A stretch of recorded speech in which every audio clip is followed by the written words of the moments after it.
honourable members of the Parliament, first of all, I would like to express my thanks for this very constructive debate. There's no doubt that migration is a controversial topic. We should avoid to play on the stereotypes. The opposite, I would say. We have to fight stereotypes. The images of shame, I agree with you, in Idomeni, with migrants being tear-gassed, are not honouring our European history and values, are not honouring our civilization.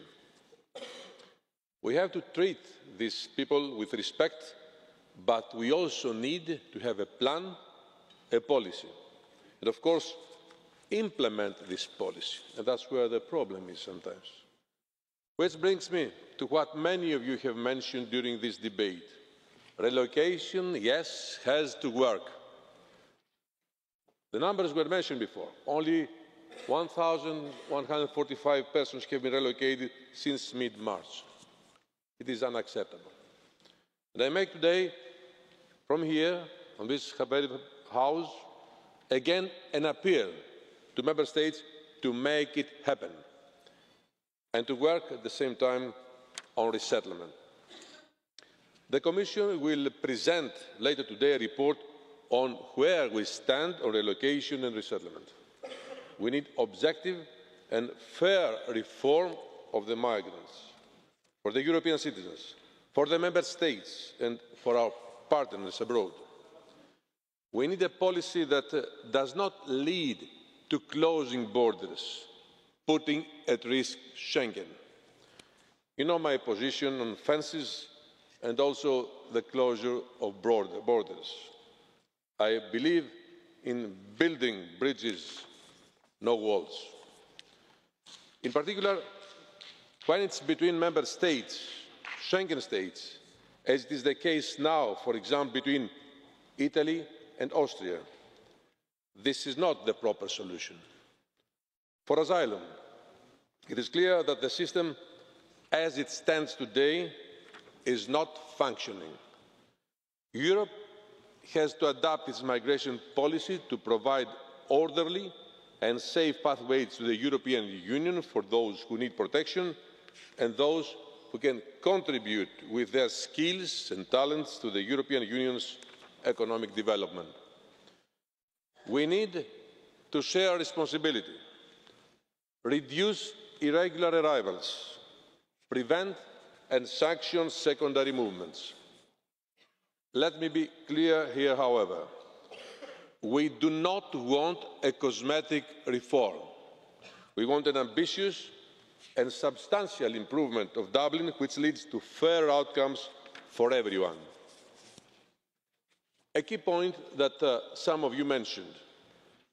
Children need protection, especially those who are unaccompanied, and this is what we have to ensure by all means. Many of you mentioned the EU-Turkey deal. Let me be frank with you. What we try to do is to use the opportunity of the common challenges we are facing, both the European Union and Turkey, in order to better respond to them and through this cooperation to come closer. This can be only beneficial for both. Now, the implementation, as I said before, is difficult. It is already difficult to cooperate among Member States and even more difficult with third countries. But we have achieved some important progress, and I can assure you that this Commission, in close cooperation with both governments, with international organisations, with NGOs, is investing a lot in efforts, human resources, daily monitoring and dedication to make this deal work, fully respecting European and international law. Turkey has adopted its legislative changes in order to ensure that in practice all Syrians will see their protection status in Turkey granted or renewed. Discussions are ongoing to ensure that non-Syrians in need of international protection will have access to asylum procedures. And resettlement from Turkey has already started.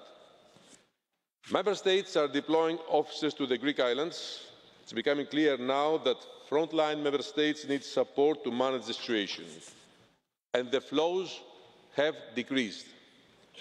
Less people are putting their lives at risk, victims of smugglers, which is what we want to achieve on a permanent basis. And as some of you have rightly said, this is indeed a global challenge and requires a global response. That's why we keep having open our channel of cooperation with UNHCR and the United Nations. That is why resettlement is a responsibility not just for the European Union, but for all international partners, from the United States and Canada to the Gulf states. The Commission is very determined to improve and strengthen our system to respond to the real needs of the new reality, whether that is asylum, legal migration, migration border systems or security. This not only means changing the legislation, it also means putting the necessary human and financial resources together to effectively address the structural deficiencies of our migration and asylum system as a union. Several of you mentioned the need to have the budget. I cannot more than agree, and I hope that I can count on your support to get it. We want to make our policies fit for purpose in the context of the challenges of the 21st century. This means building on what we have achieved so far, but also being bold and honest to radically improve where needed. And we are eager to take up the discussion with you, with the European Parliament, as well as other stakeholders, to make all these ideas concrete. Thank you very much for your attention.